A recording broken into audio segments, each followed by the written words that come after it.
Hey gang, AV here, and welcome to my review of the Boss Fight Studios Vitruvian Hacks Lacuna, the Cavern Fairy. Here she is in her packaging. She is a carded figure, but it's not a blister card. What it is it's collector friendly.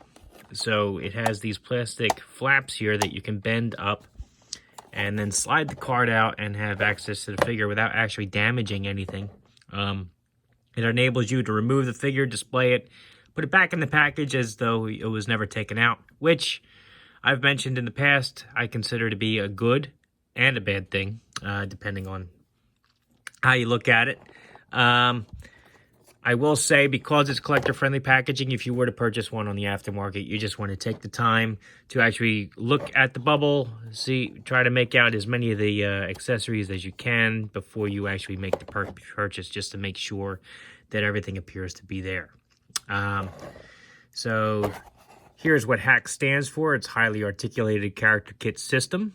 That's her name, that's her occupation. It is an adult collectible, and this is an adult channel, so if you're a kid, there's really no reason to be watching this.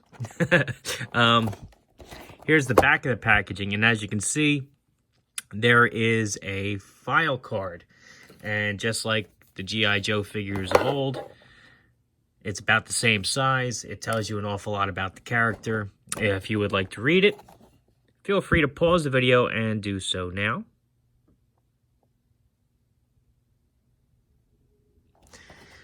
I've said it before, I'll say it again. I love that aspect of these figures. It really helps to flesh out the characters, to give them more depth and make the whole universe that these figures exist in feel that much more believable. Here are the other figures available in the Wave 1 and Wave 2, I believe.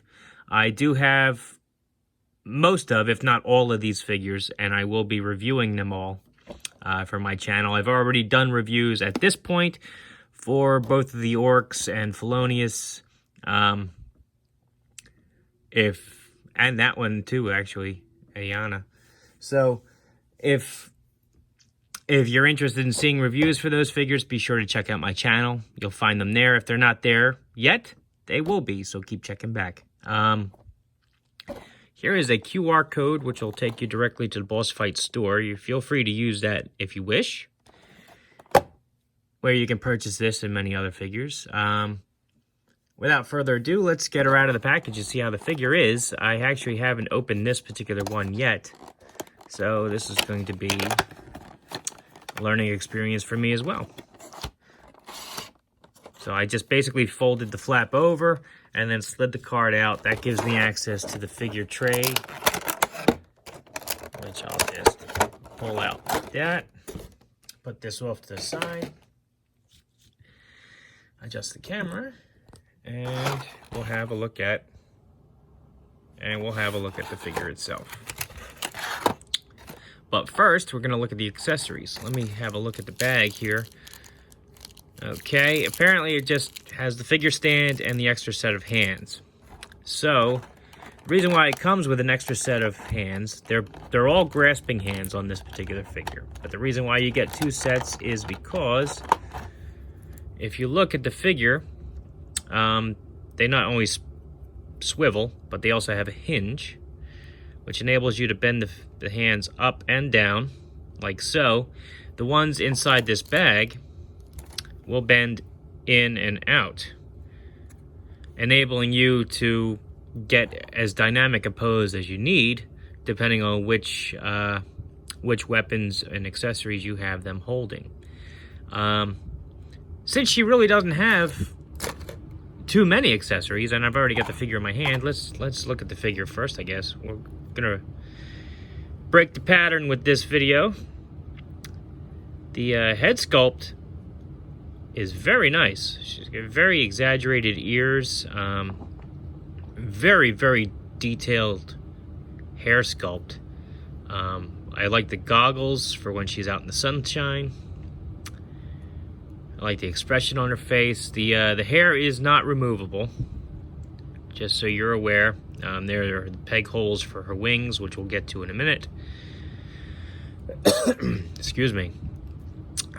She has a blouse, which is removable, or blouse, I guess a bikini top or something. A skirt, which is also removable. As I've said in previous videos, the whole point of the hack system is that the body parts and the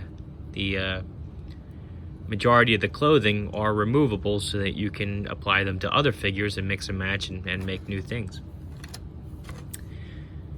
Very cool. We'll get on to her articulation since I have her in my hand again. Her head looks up quite a ways, which is nice. Looks down a decent amount.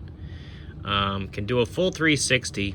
And because she has a barbell peg, there should be a little bit rocking back and forth as well. Although not on this one. That's a surprise. Alright. Her arms can do a full 360. Go up about that far. There's nothing at the bicep. She can do a full 360 at the elbow. Her arms can bend over 90 degrees. And they can bend down almost 90 degrees. As I mentioned, the wrists spin and they bend depending on which set you have in. She does have an ab crunch, which allows for a very good range of motion back and a little bit forward. She can also go side to side with it. As you can see, a good range of motion there. She does have a waist swivel as part of her figure construction. So you can do that. It's just a little tight because that is where the figure is actually held together. Alright. Her legs can go out about that far. She can do the can about like that, although she is hindered a little bit by the skirt. Her knees are double jointed, enabling her to bend her heel back about that far. She has a rocker joint at her ankle, allowing her to rock or pivot her ankle back and forth. She can bend her heel back about that far, and she can put her foot forward about that far. So, better than average articulation for a boss fight figure, and that's saying something. Let's get her wings on and see how she looks with that. We're gonna try one of these. Should peg easy enough into the peg hole in the back. If you've watched my other reviews, the gargoyle I reviewed, I didn't seem to have very many problems with, if any, putting the wings on and off. The Eligor and Gamori video, the male winged character, I did have a little bit of trouble. So, I'm a little apprehensive with the wings, just because of that. Alright, they fit in there pretty well. I'm sorry if I was off camera there. Apologize. They do fit pretty well. This joint seems to be a little tight though. That's why it just popped off when I tried to bend it. Okay, works fine. That's good. That's what I want. Alright, hinge works good there too, and they do pivot a little bit. They'd hinder each other though, as you can see. Alright, let's try the other wings she comes with, because she has two mostly closed and then two mostly open. So this one will go in here. And that bends pretty good.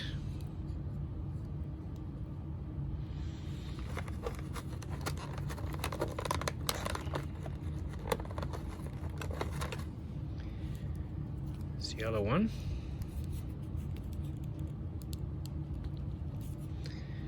And the joint's a little stiff.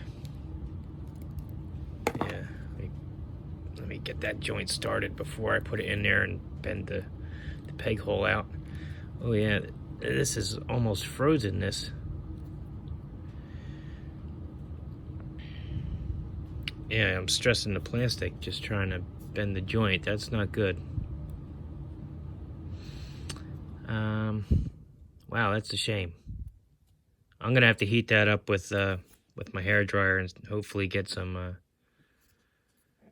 movement out of it that way. But right out of the package, that is not going to bend.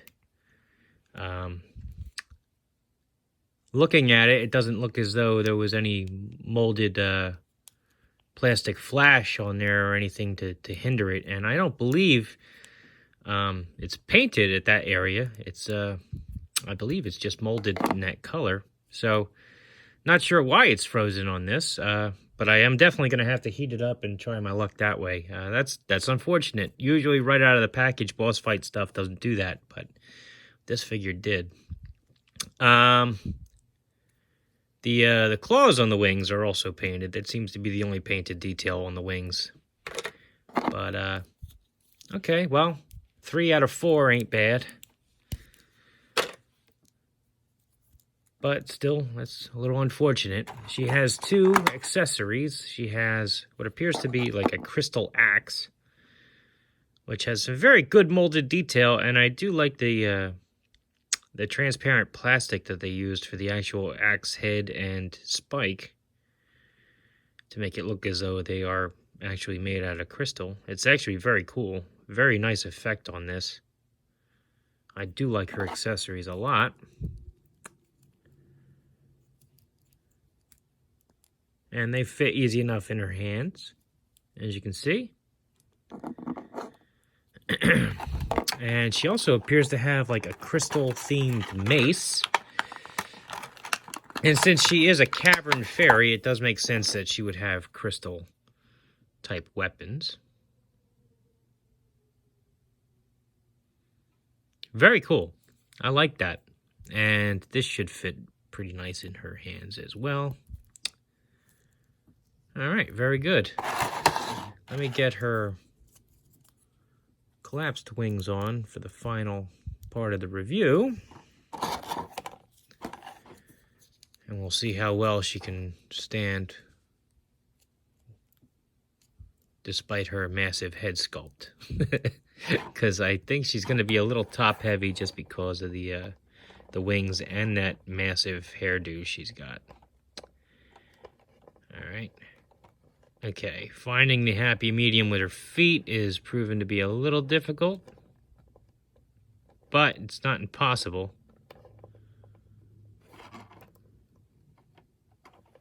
All right, good. As you can see, she can stand on her own, which is nice. The figure stands work great too, but let's face it, for some displays, you're not going to want the figure stand. So the fact that the figure can stand on her own is nice. Here she is next to a modern G.I. Joe figure. And as you can see, she's roughly the same size, but her hair clearly makes her taller. And here she is next to a vintage G.I. Joe, and as you can see, she towers over him. So this particular figure fits in better with the modern era 4-inch 1/18 scale figures as opposed to the classic vintage 3 3/4 inch 1/18 scale figures. All in all, I'm very happy with the figure. I'm not happy about the wing, but your mileage may vary. When you mass produce things, different things happen. So at least it's not broken. And if I can recommend a Hiya Toys figure, despite the fact that it breaks live on camera, which has happened, then I can certainly recommend this one. She's very cool on her own. She does have some unique accessories and a unique head sculpt. So if you did want to customize, she's a good starting point if you wanted to utilize some of her unique stuff. If you're a fan of the fantasy genre, I think she's worthy of the pickup, and that's about it. So this has been AV. If you like this video, check out my channel. If you like what you see there, then please subscribe. As always, thanks for watching.